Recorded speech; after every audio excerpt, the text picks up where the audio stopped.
Hai semuanya, balik lagi bareng gue Patrick dan kali ini gue pengen ngobrolin mengenai Deadpool 3 atau Deadpool and Wolverine yang sebentar lagi rilis. Dan jujur aja, sebenarnya tuh gue mencoba untuk menghindari berbagai macam informasi ya mengenai film ini supaya pas nonton tuh ada sisi surprise ya gitu. Cuma karena penasaran banget akan filmnya, gue nonton trailernya, kayak itu gue nonton sampai ke yang sebelum ada Sabertooth-nya. Cuma kali ini gue pengen ngobrolin atau mungkin ngeliat dia bisa dibilang kayak prediksi juga kali ya untuk dari sisi impact film ini tuh ke MCU ke depannya gitu. Soalnya feeling gue ya ini kayaknya akan menjadi salah satu film yang cukup penting atau mungkin bakal menjadi film yang standalone juga gitu.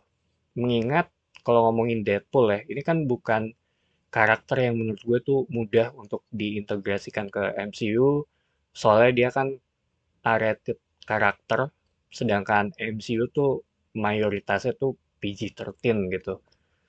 Jadi mungkin ya dia bisa aja sih Deadpool ini muncul di film-film MCU ke depannya, tapi mungkin ya hanya sebatas cameo gitu. Feeling gue sih gitu ya, karena balik lagi gitu akan sangat terlimitasi dari sisi karakternya untuk bisa berbaur dengan karakter-karakter MCU lainnya gitu. Feeling gue juga Wolverine tuh kayak mungkin bisa juga sih muncul di film-film selanjutnya dan gue percaya kalau karakter Wolverine yang ada di sini atau yang di Hugh Jackman ini kayak sih nggak akan mati ya di film ini soalnya tuh feeling gue juga Marvel mencoba untuk ngebuka atau bisa bilang memperbesar kemungkinan ya dari sisi cerita ke depannya gitu. Walaupun secara pribadi gue sih tetap berharap kalau Deadpool ini ya bisa bilang ya stand alone gitu atau di jalannya sendiri. Dan kalau ngomongin dari sisi cameo, menurut gue yang paling penting ya ini dari sisi ekspektasi jangan terlalu tinggi sih.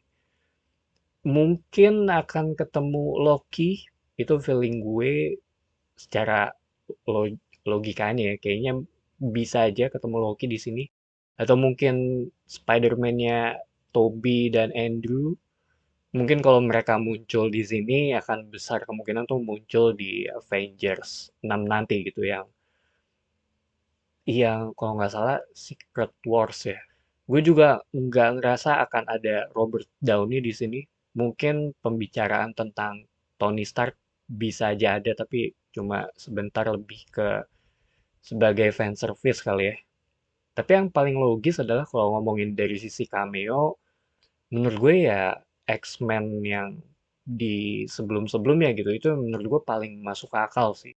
Gue sih berharap munculnya Cyclops-nya si James Marsden ya di sini, soalnya gue pengen Marvel Legends-nya dengan kostum X-Men pertama gitu, walaupun kayak seinget gue dia udah nggak ada ya. Soalnya kalau ngomongin multiverse, karena ini kan balik lagi phase ini tuh ya tema utamanya adalah multiverse ini gitu.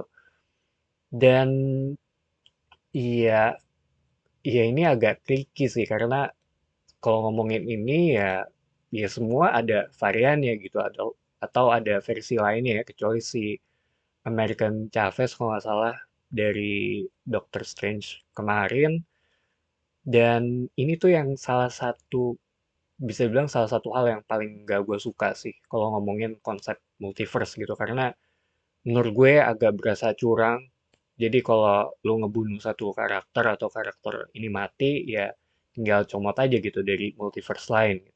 Itu yang gue rasa sih kemungkinan bisa juga terjadi di sini gitu terutama untuk Tony Stark ya kalau mereka melakukan hal itu sih gue nggak akan kaget gitu. Dan gue juga berharap semoga saga multiverse ini selesai. Soalnya emang agak, ya menurut gue sih emang agak kurang sih di bagian ini. Tapi balik lagi ke Deadpool. Kalau ngomongin dari sisi post credit scene atau credit scene-nya, feeling gue akan ada dua di credit scene dan di post credit scene yang ada di akhir banget. Semoga penting ya, kayak mungkin bisa jadi eh, Fantastic Four itu gua nggak akan kaget kalau dia muncul di credit scene-nya karena itu kan film yang agak deket juga nih untuk rilisnya. Terus atau bisa juga sedikit ngetis mengenai X-Men versi MCU setelah kemarin tuh ada di The Marvels ya. Itu kan juga sedikit ngebahas mengenai ini dan karena ini Deadpool juga jadi menurut gue lebih masuk akal sih untuk ngasih sedikit gambaran mengenai X-Men versi MCU ini gitu. Atau mungkin aja kita ketemu dengan anggota generasi baru untuk versi MCU ini gitu dari sisi X-Men ya gitu. Mungkin satu karakter yang secara full gitu bukan yang tis entah itu tangan atau kakinya doang. Bisa jadi sih kayak gitu sih. Harapan gue sih kayak gitu ya. Si Deadpool ini muncul terus ngelihat sedikit atau ngebuka suatu ruangan gitu. Terus dia bilang ke penonton, ya seharusnya gue nggak ngasih tahu ini ke penonton gitu, terus langsung di-cut gitu. Jadi ya bisa bilang main agak meta ya di sini. Karena itu jadi salah satu keunikan dari film ini juga gitu. Dan kalau ngomongin dari post credit scene atau yang di akhir banget, feeling gue ya ini kayaknya akan jadi bercandaan ya. Mungkin lebih ke yang nggak ngaruh ke cerita, atau bisa juga tetap eh, tetap yang besar juga, tapi menurut gue kecil sih. Mungkin satu yang besar, satu yang sebagai hiburan gitu, atau bercandaan, yang lebih ke nggak ngaruh ke sisi ceritanya gitu. Cuma karena ini lumayan sensitif ya terhadap spoiler, gue jadi nggak berani ngecek sih untuk post credit scene-nya ada atau enggak gitu. Dari sisi tanggal rilis, ini kan film yang akan rilis di 26 Juli ya, 2024. Kalau di Indonesia itu mungkin antara Rabu itu di tanggal 24 atau Kamis di tanggal 25 Juli ya. Dan biasa advance tiket sale-nya itu udah kayaknya tuh bisa dibeli sekarang Jumat ya. Kalau dulu kan seinget gue Sabtu gitu. Soalnya belakangan ini yang gue notice ya, eh, suka dulu-duluan gitu yang ngebuka ATS-nya gitu. Jadi itu aja sih em, sedikit preview ya untuk Deadpool nanti. Dan kalau kalian udah nonton, jangan spoiler, terutama ketika keluar dari bioskop dan di toilet ya. Itu menurut gue area yang rawan spoiler, atau area bioskop lainnya juga bisa sih. Jadi itu aja preview untuk Deadpool ketiga. Thank you for watching. It's me, Patrick, signing off.